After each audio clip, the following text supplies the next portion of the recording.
ആ പരാജയത്വത്തിന്റെ കണ്ടെത്തലുകൾ യഥാർത്ഥമായിട്ട് എന്താണെന്ന് മാസ്റ്റർ ഹൃദയം പാർട്ടി അണികൾക്കറിയാം. പക്ഷെ അത് പൊതുജനങ്ങളിൽ പരസ്യമായിട്ട് എല്ലാം പറയാനൊക്കത്തില്ല. വളരെ സന്തോഷമുണ്ട്. ഞങ്ങൾ കിട്ടിയില്ല എന്ന് പറയുമ്പോൾ അതൊരു അംഗീകാരമാണ്. ഇതിനകത്ത് കാവി മൂടാൻ ആരെയും ഞാൻ സമ്മതിക്കല, ചുവപ്പ് മൂടാനും ഞാൻ ആരെയും സമ്മതിക്കല.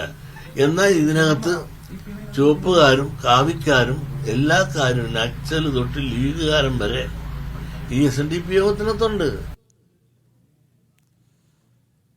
കാന്തപുരം വിഭാഗം CPM-ന് വെച്ച് ഒരുപാട് കാര്യങ്ങൾ നേടിയെന്ന് വെള്ളാപ്പള്ളി നടേശൻ. അത് CPM നടത്തിയ പ്രീണനമാണ്. എന്നാൽ CPM-ന് തിരിച്ച് ഒരു കാന്തം പോലും കിട്ടിയില്ലെന്നും വെള്ളാപ്പള്ളി പരിഹസിച്ചു. കാന്തപുരത്തില് എന്താണ് ഒരു കാന്തപുരം സിറ്റിന് 1200 ഏക്കറാ, 10,000-ഓളം പിള്ളേരുണ്ട്. ഇതെല്ലാ സൗകര്യം കൊടുത്തില്ലേ? ആ കാന്തപുരം പോലും കൂടെ നിന്ന ആ കാന്തപുരത്തിന്റെ എല്ലാം ഒരു ഡിവൈഡ് ചെയ്ത് അവിടെ വോട്ട് കിട്ടുമെന്ന് വിചാരിച്ചത്. പക്ഷെ എരുണ്ട വെള്ളത്തോടെ ചേർന്നുള്ളൂ. അവർ കൂടിയപ്പോൾ എല്ലാ മുസ്ലിം ഒന്നായി. കാന്തപുരത്തിന്റെ ഒരു കാന്തം പിടിച്ച സകലത് പോയില്ലേ. ഒരു കഴിഞ്ഞ കുറെ ദിവസങ്ങളിലായി ഷൈജു കൂടുതൽ വിവരങ്ങളുമായി ആലപ്പുഴ. ഷൈജു, CPIM-ന്റെ വിമർശനങ്ങളോട്, MV ഗോവിന്ദന്റെ വിമർശനങ്ങളോട് എങ്ങനെയാണ് വെള്ളാപ്പള്ളി പ്രതികരിക്കുന്നത്?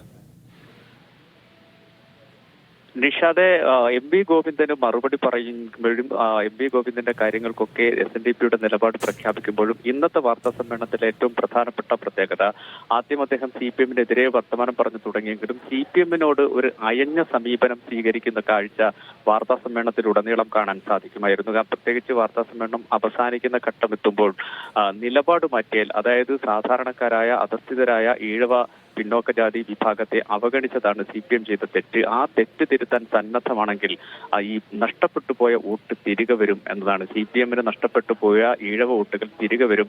ഇടതുപക്ഷം മൂന്നാമതും കേരളത്തിൽ അധികാരത്തിൽ വന്നാൽ അത് അത്ഭുതപ്പെടാനില്ല എന്നും നിയമസഭാ തെരഞ്ഞെടുപ്പിൽ ഈ ചിത്രമായിരിക്കില്ല എന്ന് പറഞ്ഞുകൊണ്ട് ഇടതുപക്ഷത്തെ അവസാനം തലോടുന്ന ഒരു രീതിയായിരുന്നു അദ്ദേഹം വാർത്താ സമ്മേളനത്തിൽ സ്വീകരിച്ചത്. എന്നാൽ മുസ്ലിം പ്രീണനം എന്ന വാദത്തിൽ അദ്ദേഹം ഉറച്ചു നിന്നുകൊണ്ട് CPM-നെതിരെ വർത്തമാനം പറയുകയും ചെയ്തു എന്നതും ഏറ്റവും ശ്രദ്ധേയമായ കാര്യമാണ്. കാരണം അതിൽ നിന്ന് താൻ പിന്നോട്ട് പോകാൻ കഴിയില്ല, കാരണം താൻ പറയുന്നത് വസ്തുതകളാണ് എന്ന്.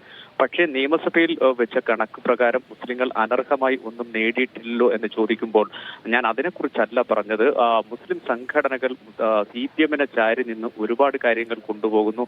അതിനൊരു ഉദാഹരണമായി അദ്ദേഹം കാന്തപുരത്തിന്റെ പേരെടുത്തു പറഞ്ഞുകൊണ്ടാണ് പ്രതികരിച്ചത്. എന്തെല്ലാം നേടി, എന്തെല്ലാം സ്വത്താണ് കാന്തപുരത്തിന്റെ കയ്യിലുള്ളത്. ഏക്കർ കണക്കിന് സ്വത്തിന് അകത്ത് 10,000-കണക്കിന് വിദ്യാർത്ഥികളെ പഠിപ്പിക്കുന്ന നിരവധി സ്കൂളുകൾ മലപ്പുറം ജില്ലയിലും കോഴിക്കോടുമൊക്കെയായി മുസ്ലിങ്ങൾ ആ അർത്ഥത്തിൽ നേടിയെടുക്കുന്നു എന്ന് അദ്ദേഹം ആവർത്തിക്കുകയും ചെയ്യുന്ന കാഴ്ചയുണ്ടായിരുന്നു. കാന്തപുരത്തെ പ്രീണിപ്പിച്ച് ഒരുപാട് കാര്യങ്ങൾ കാന്തപുരം നേടിയെടുക്കുമ്പോൾ തിരിച്ചൊരു കാന്തം പോലും നൽകാൻ CPM-നോട് ഒരു അനുഭാവപൂർണമായ സമീപനം സ്വീകരിക്കാൻ കാന്തപുരത്തിന് കഴിഞ്ഞില്ല എന്ന പരിഹാസം ചൊരിഞ്ഞുകൊണ്ടായിരുന്നു അദ്ദേഹം മുസ്ലിം പ്രീണനത്തെക്കുറിച്ച് ആവർത്തിച്ചുള്ള മറുപടി ഇന്നും പറഞ്ഞത്. നിഷാദ്.